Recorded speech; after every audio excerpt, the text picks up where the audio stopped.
Hello and नमस्कार दोस्तों। मेरा नाम कौशल पंचाल है। मैं आप सभी चेस प्रेमियों का अपने नए चेस चैनल चेस क्लब में, जो कि शायद यूट्यूब का सबसे पहला हिंदी चेस चैनल होगा, उसमें हार्दिक स्वागत करता हूं। मैं काफ़ी टूर्नामेंट खेलता रहता हूं और मैंने ऐसे काफ़ी प्लेयर्स देखे हैं जो यूट्यूब के चेस के वीडियोस देखते रहते हैं, लेकिन उसमें से कुछ भी समझ नहीं पाते, क्योंकि वो उसकी भाषा को समझते नहीं है, जिसके कारण वो चेस के ओपनिंग्स या फिर उसके पीस प्ले को अच्छे से समझ नहीं पाते। इसलिए हमने हिंदी में चैनल शुरू करने का एक अनोखा प्रयास किया है, जिसके अंदर आपको काफ़ी अच्छा full grand master analysed openings, middle games, and games और टैक्टिकल पैटर्न सीखने को मिलेंगे। तो आशा करता हूँ कि आपको हमारा चैनल ज़रूर पसंद आएगा। मैंने ये टूर्नामेंट में काफ़ी बार नोटिस किया है कि किसी भी प्लेयर के अगर क्रिटिकल राउंड्स यानी कि महत्वपूर्ण यानी कि विनिंग राउंड्स के अंदर अगर ब्लैक पीस आ जाते हैं, तो वो मानसिक तौर से हताश हो जाता है और या तो वो ड्रॉ के लिए खेलता है, और अगर विनिंग के लिए ट्राई करने जाता है तो वो पोजीशन खो बैठता है और पॉइंट खोकर वो चैंपियनशिप घुमा देता है। तो इसके लिए मैंने ब्लैक पीसेस के साथ कैसे खेला जाए, इसके लिए सीजन या सीरीज शुरू करने का ये अनोखा प्रयास किया है। तो ये सीजन देखने के बाद मैं 100% कॉन्फिडेंस के साथ आपको ये कहता हूँ कि आपका कॉन्फिडेंस भी ब्लैक पीसेस के साथ 100% बढ़ जाएगा।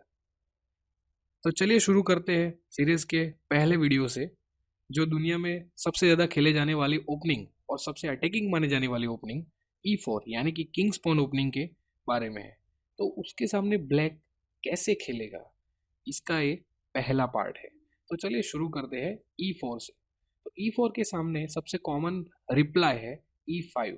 हालांकि ऐसा ज़रूरी नहीं कि E5 ही हो, क्योंकि बहुत सारी अलग अलग ओपनिंग्स ब्लैक ट्राई कर सकता है, लेकिन सबसे ज़्यादा खेले जाने वाला है E5। तो E4 E5 के बाद आप देख सकते हैं कि वाइट और ब्लैक का सिंपल आइडिया है कि वो सेंटर कंट्रोल कर रहा है। ठीक है, तो यहाँ पे सबसे कॉमन मूव है नाइट F3, और नाइट C6 करके ब्लैक वो पॉन को डिफेंड करता है, बचाता है। ठीक है, अब यहाँ पे बिशप C4 गुइको पियानो सिस्टम। आप देख सकते हैं कि बिशप C4 का आइडिया सिंपल है, क्योंकि ब्लैक के कैंप में सबसे वीक पॉन है वो F7 पे है। आप देख सकते हैं रेड कलर वाला, तो उस पे वो अटैक कर रहा है, प्रेशर कर रहा है। यहाँ पे ब्लैक के पास काफ़ी रिप्लाई है, जैसे कि नाइट F6 या D6, लेकिन मैं आपको वो रिकमेंड करता हूँ बिशप C5 खेले आप। यहाँ पे बिशप C5 बहुत बढ़िया मूव है, क्योंकि आप इस ओपनिंग प्रिपरेशन के बाद बिशप C5 से ब्लैक से बहुत एडवांटेज ले सकते हैं। यहाँ पे 3 मूव वाइट ट्राई कर रहा है, तो यहाँ पे सबसे कॉमन मूव है C3 मूव। वो हम कुछ लेक्चर्स बाद उसको कवर करने वाले हैं। उसके बाद है कैसलिंग मूव, और उसके बाद है D3 मूव।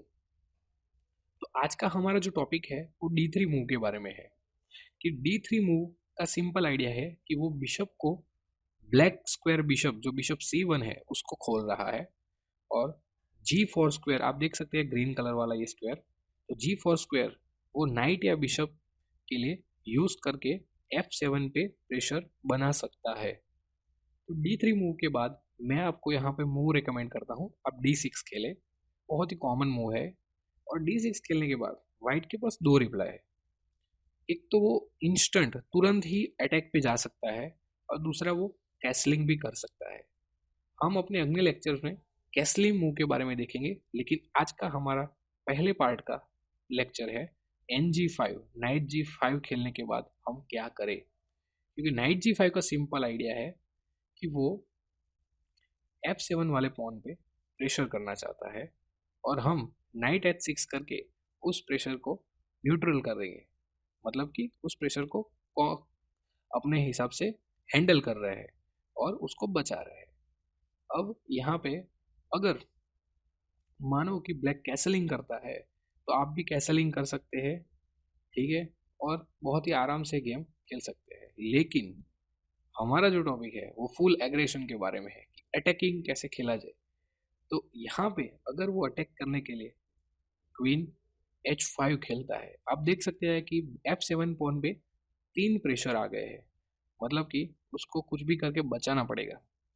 तो यहाँ पे सबसे कॉमन मूव है कि आप कैसलिंग कर लो, और बहुत ही सेफ मूव है। लेकिन हमारा लेक्चर सीरीज उस बारे में नहीं है। हमारा लेक्चर सीरीज है कि आप ब्लैक से अटैकिंग कैसे खेलें, और इसीलिए मैं आपको यहाँ पे मूव रिकमेंड करता हूँ बिशप G4। जी हाँ, बिशप G4 का सिंपल आइडिया है कि वो क्वीन पे अटैक कर रहा है और बिशप को डेवलप कर रहा है। पहली नज़र में तो ये मूव सुसाइड लग रही है, क्योंकि आप देख सकते हैं कि वाइट ये सोचेगा कि मैं F7 पर पॉन मारता हूँ, और अगर वो नाइट से मारता है तो मैं नाइट से मार लूँगा, ठीक है, और मेट दे दूंगा। लेकिन ऐसा नहीं है। अगर यहाँ पे वो बिशप से पहले पॉन मारता है तो यहाँ पे गलती से भी किंग F8 मत जाइएगा, क्योंकि किंग F8 वो थोड़ी बैड मूव है। क्योंकि हाँ, उसका मैं आपको थोड़ी देर में ही जवाब दूंगा। आप यहाँ पे जाइए किंग D7, बहुत ही बढ़िया मूव है किंग D7। किंग D7 खेलने के बाद सबसे पहले तो वाइट की क्वीन अटैक पे है, तो वो उसे बचाएगा और खेलेगा क्वीन H4। और यहाँ पे हम टेम्पो लेंगे रुक F8। अब पहली नज़र में तो ये लगेगा कि भाई बिशप वो आराम से वापस ले सकता है, लेकिन आप वो पोजीशन देखेंगे तब आपको पता चलेगा कि नहीं, वो बिशप हटा नहीं सकता। क्योंकि आप देख सकते हैं कि हमारा ब्लैक बिशप है वो कितना पावरफुल है। इसलिए मैंने आपको ये मूव रेकमेंड की थी कि आप बिशप C5 खेलें, और मैंने आपको ये भी कहा कि आप किंग D7 खेलें, क्योंकि ये F8 स्क्वायर हमने रुक के लिए खाली करना है, ठीक है। तो यहाँ पे उसको ऐसा लगेगा कि इसमें कौन सी बड़ी बात है, मैं F3 खेल लेता हूँ, आप मेरा बिशप मारो, मैं आपका बिशप मार लूंगा। लेकिन बिशप मारने के बाद उसको पता चलेगा कि वो हमारे एक भी पीस को टच नहीं कर सकता है, क्योंकि नाइट टेक्स रुक भी मार नहीं सकता और पॉन टेक्स बिशप भी मार नहीं सकता। नाइट टेक्स रुक इसलिए नहीं मार सकता क्योंकि उसकी क्वीन मुफ्त में पड़ी है, और पॉन टेक्स बिशप इसलिए नहीं मार सकता क्योंकि वापिस वही थ्रेड है, F2 स्क्वायर से चेक और क्वीन गई। तो यहाँ पे वो ये सोचेगा कि मैं अनपिन कर देता हूँ, और यहाँ पे वाइट के दोनों पीस हैंगिंग है। लेकिन वापिस रुक हम बचा लेंगे और वापिस वो बिशप नहीं मार सकता, ठीक है। तो यहाँ पे अगर वो नाइट टेक्स पॉन मारता है तो हम सिंपल अपना बिशप बचाएंगे, और यहाँ पे 3 मूव ट्राई हो चुके हैं। तो चलिए सबसे पहले जो सबसे कॉमन लगने वाली मूव है वो देखते हैं कि अगर वो क्वीन से G7 वाला पॉन मार के चेक देता है तो क्या होता है। तो क्वीन से G7 वाला पॉन उसने मारा, तो यहाँ पे ब्लैक पूरी तरीके से जीत चुका है, क्योंकि रुक से हम उस चेक को ब्लॉक करेंगे, और उसके क्वीन के नाइट को मारने के बाद हम सिंपल क्वीन H8 खेल के उस नाइट को ट्रैप कर लेंगे, क्योंकि वो नाइट कहीं पे भी जाता नहीं है, और यहाँ पे ब्लैक आराम से जीत सकता है, पूरा पीस प्लस हो गया है वो, ठीक है। तो ये मूव खराब मूव है। अब दूसरी मूव देखते हैं कि अगर वो नाइट से रुक मारता है तो क्या होता है। तो नाइट से रुक मारने के बाद मैं आपको मूव रिकमेंड करता हूँ सिंपल क्वीन टेक्स F8। और यहाँ पे आप देख सकते हैं कि वाइट कैसलिंग नहीं कर सकता, और उसके पीस भी अभी डेवलप नहीं हुए हैं, और हमारे लगभग लगभग सभी पीस डेवलप हो चुके हैं। और हमारा आइडिया सिंपल है कि हम रुक E8 खेलने के बाद किंग C8 खेलना चाहते हैं, और आप देख सकते हैं कि ब्लैक के बिशप कितने पावरफुल है, ठीक है। तो यहाँ से मैं मानता हूँ कि ब्लैक की गेम पूरी तरीके से प्लस हो चुकी है, और यहाँ से बहुत ही आराम से आप खेल के जीत सकते हैं। तो तीसरी मूव हम देखेंगे कि नाइट की जगह यहाँ पे अगर वाइट अच्छा प्लेयर होगा तो वो एक टेम्पो लेने की कोशिश कर सकता है और खेल सकता है बिशप G5। तो बिशप G5 खेलने के बाद मैं आपको मूव यहाँ पे रिकमेंड करता हूँ क्वीन E8। सिंपल हटा लीजिए आप अपनी क्वीन, और उसके नाइट टेक्स रुक के बाद क्वीन टेक्स रुक और नाइट C3। सिंपल मूव लगने वाली है ये, लेकिन उसको आप न्यूट्रल कर सकते हैं आराम से और अटैक कर सकते हैं उस पर। नाइट F7 के लिए सबसे पहले तो आप उस बिशप पे अटैक कर रहे हैं, तो अगर वो बिशप बचाएगा तो फिर आप खेलें नाइट D4। यहाँ पे आपको ऐसा लगेगा कि वाइट की गेम बहुत ही अच्छी चल रही है, लेकिन ऐसा नहीं है। ब्लैक भी बहुत ही बढ़िया है। और यहाँ पे पहली नज़र में लगने वाली मूव कैसलिंग, लॉन्ग कैसलिंग, सच में बहुत ही खराब मूव है। क्योंकि लॉन्ग कैसलिंग के बाद यहाँ पे मूव है बिशप टेक्स A2 और वाइट पूरी तरीके से शॉक हो जाएगा। हम अपना पॉन वापस ले रहे हैं और वो नाइट से बिशप मार नहीं सकता, क्योंकि आप देख सकते हैं कि नाइट E2 चेक में उसकी क्वीन जा रही है। ठीक है, तो यहाँ पे वो क्या कर सकता है?